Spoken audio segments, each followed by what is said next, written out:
আসসালামু আলাইকুম। জানিয়ে দেব এই মুহূর্তে হাতে পাওয়া সর্বশেষ ভয়ঙ্কর কিছু আন্তর্জাতিক আপডেট বাংলা সংবাদ। শুরুতেই থাকছে সংবাদ শিরোনাম।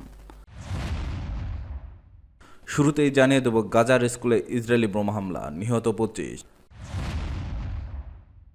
জানিয়ে দেব ইসরায়েলের সঙ্গে যুদ্ধ এখনো শেষ হয়নি, হিজবুল্লাহ মহাসচিব।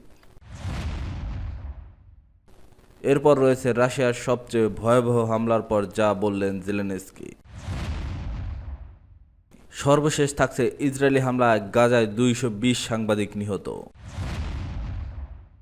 এখন শুনছিলেন সংবাদ শিরোনাম, এবার বিস্তারিত। প্রিয় দর্শক, আপনি যদি এই চ্যানেলে নতুন হয়ে থাকেন, ভিডিওটি দেখতে দেখতে চ্যানেলটি সাবস্ক্রাইব করে আমাদের সাথেই থাকুন। গাজার স্কুলে ইসরায়েলি বোমা হামলায় নিহত 25। ফিলিস্তিনের অবরুদ্ধ গাজায় একটি স্কুলে বোমা হামলা চালিয়েছে ইসরায়েল। এতে কমপক্ষে 25 জন নিহত হয়েছেন। হামলার শিকার ফাহমি আল জারজাভি স্কুলটি একটি আশ্রয়কেন্দ্র হিসেবে ব্যবহৃত হয়ে আসছিল এবং সেখানে বহু মানুষ আশ্রয় নিয়েছে। স্কুলে ইসরায়েলি হামলায় নিহতদের মধ্যে 2 জন রেড ক্রস কর্মী এবং একজন সাংবাদিক রয়েছে, এই তথ্য জানিয়েছে সংবাদ মাধ্যম আল জাজিরা। প্রতিবেদনে বলা হয়েছে, গাজার ইসরায়েলি বাহিনী আবারও ব্যাপক হামলা চালিয়েছে। উপত্যকাটির একটি স্কুলে বোমা হামলায় নিহতের সংখ্যা বেড়ে 25 জন দাঁড়িয়েছে। স্কুলটি আশ্রয়কেন্দ্র হিসেবে ব্যবহৃত হচ্ছিল। নিহতদের মধ্যে রয়েছে 2 জন রেড ক্রস কর্মী, এক সাংবাদিক এবং একাধিক শিশু। নিহতদের মধ্যে মাত্র 11 বছর বয়সী গাজার কনিষ্ঠতম সোশ্যাল মিডিয়া ইনফ্লুয়েন্সার ইয়াকিন হাম্মাদও রয়েছে। পৃথক প্রতিবেদনে আল জাজিরা বলেছে, গত 48 ঘন্টায় গাজায় ইসরায়েলি হামলায় 12 জনের বেশি শিশুর মৃত্যু হয়েছে। এর পাশাপাশি হাজার হাজার শিশু চরম অপুষ্টির শিকার হয়ে মৃত্যু ঝুঁকিতে আছে বলে সতর্ক করেছেন জাতিসংঘের ওয়ার্ল্ড ফুড প্রোগ্রাম।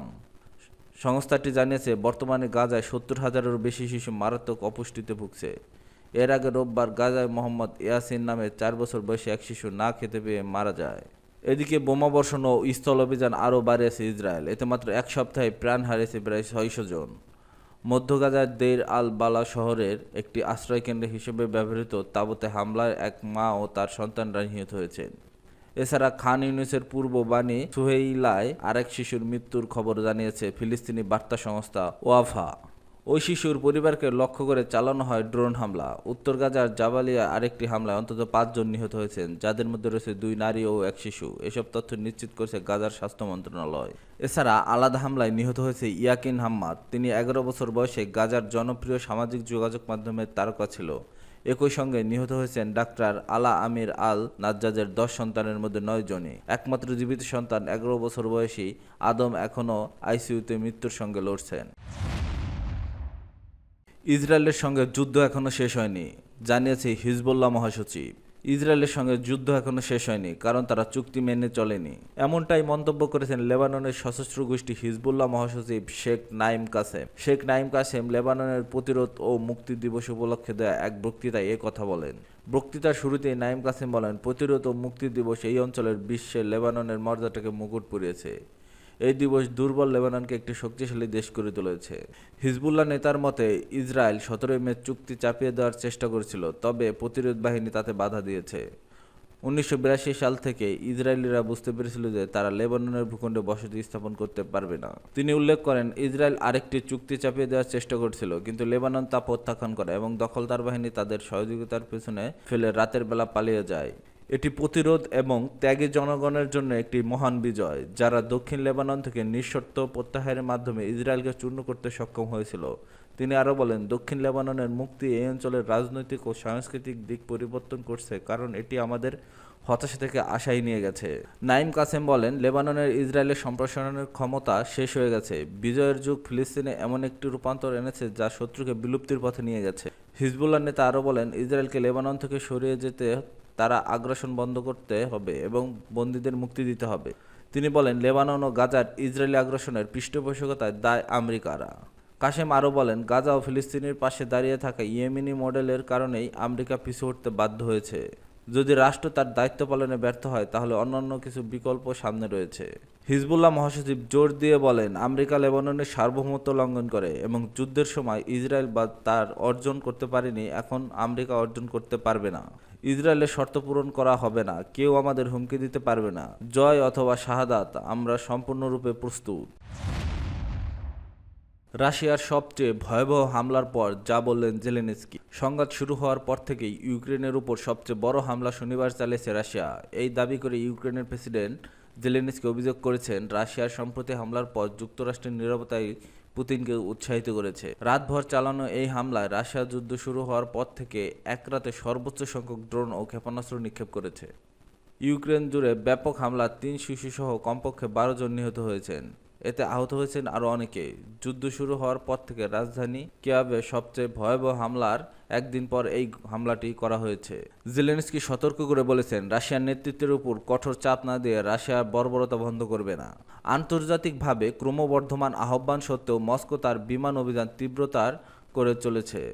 আক্রমণ বন্ধ করার কোনো লক্ষণ দেখা যাচ্ছে না। যুদ্ধবিরতির আহ্বান উপেক্ষা করছে রাশিয়া।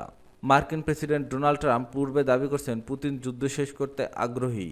তার প্রতি এক স্পষ্ট বার্তায় জেলেনস্কি বলেছেন, বিশ্ব ছুটিতে যেতে পারে কিন্তু যুদ্ধ অব্যাহত রয়েছে। তিনি বলেন, এটি উপেক্ষা করা যাবে না। আমেরিকার নিরাপত্তা এবং বিশ্বের অন্যদের নিরাপত্তা কেবল পুতিনকে উৎসাহিত করে। ইউক্রেনের বিমান বাহিনী জানিয়েছে, শনিবার স্থানীয় রাত 8:40 থেকে রাশিয়া বিভিন্ন ধরনের 367টি ক্ষেপণাস্ত্র, মনুষ্যবিহীন বিমান এবং ড্রোন ব্যবহার করার হামলা চালিয়েছে। ইউক্রেনের বিমান বাহিনী জানিয়েছে, তারা 45টি ক্রুজ ক্ষেপণাস্ত্র ভূপাতিত করেছে এবং 266টি ড্রোন ধ্বংস করেছে, যার মধ্যে ইউক্রেনের বেশিরভাগ অঞ্চল ক্ষতিগ্রস্ত হয়েছে। ইউক্রেনের বিমান বাহিনী জানিয়েছে, তারা 45টি ক্রুজ ক্ষেপণাস্ত্র ভূপাতিত করেছে এবং 266টি ড্রোন ধ্বংস করেছে, যার মধ্যে ইউক্রেনের বেশিরভাগ অঞ্চল ক্ষতিগ্রস্ত হয়েছে। 22টি স্থানে আঘাতের চিহ্ন রেকর্ড করা হয়েছে। উদ্ধারকারীরা 30টির বেশি শহর ও গ্রাম কাজ করছে। ইসরায়েলি হামলায় গাজায় 220 সাংবাদিক নিহত। ফিলিস্তিনের অবরুদ্ধ গাজার দীর্ঘ 19 মাস ধরে অব্যাহত ইসরায়েলি হামলায় মোট 220 জন সাংবাদিক নিহত হয়েছেন। গাজার জনসংযোগ কার্যালয় এ তথ্য দিয়েছে, খবর আল জাজিরার। নিহত এই 220 জন সাংবাদিকদের মধ্যে রয়েছে আশরাফ আবু নার নামের একজন। রোববার 25 মে ইসরায়েলি হামলায় তিনি নিহত হন। 2023 সালের অক্টোবর থেকে গাজায় হামলা চালিয়েছে ইসরায়েল। মাস দুয়েকের যুদ্ধবিরতির সময় ছাড়া উপত্যকাটি নির্বিচারে চলছে মানুষ হত্যা। রোববারও গাজায় অন্তত 23 ফিলিস্তিনি নিহত হয়েছেন। এদিন দক্ষিণের খান ইউনুস, উত্তর জাবালিয়া ও মধ্য গাজায় নুসাইরাতে হামলা হয়েছে। গাজার জনসংযোগ কার্যালয়ের হিসাবে গাজায় 19 মাস ধরে চলমান হামলায় এখন পর্যন্ত 220 জন সাংবাদিক নিহত হয়েছেন। এ নিয়ে সংঘাত শুরুর পর থেকে উপত্যকাটিতে প্রায় 54,000 ফিলিস্তিনি নিহত হয়েছেন বলে জানিয়েছে স্থানীয় স্বাস্থ্য মন্ত্রণালয়। তাদের মধ্যে নারী ও শিশুই বেশি। এ সময় আহত হয়েছেন প্রায় 1,23,000 মানুষ। উদ্ধার সরঞ্জামের অভাবে গাজার হাজার হাজার মানুষ ধ্বংসস্তূপের নিচে চাপা পড়ে মারা যাচ্ছে বলে জানিয়েছে উপত্যকাটির সিভিল ডিফেন্স কর্তৃপক্ষ। সিভিল ডিফেন্সের কর্মকর্তা মোহাম্মদ আল মোগায়ের বলেন, আমাদের তথ্য অনুযায়ী আমরা সহায়তা করতে না পারার কারণে 9,700 জন ধ্বংসস্তূপের নিচে আটকা পড়ে অবস্থায় শেষ নিঃশ্বাস ত্যাগ করেন।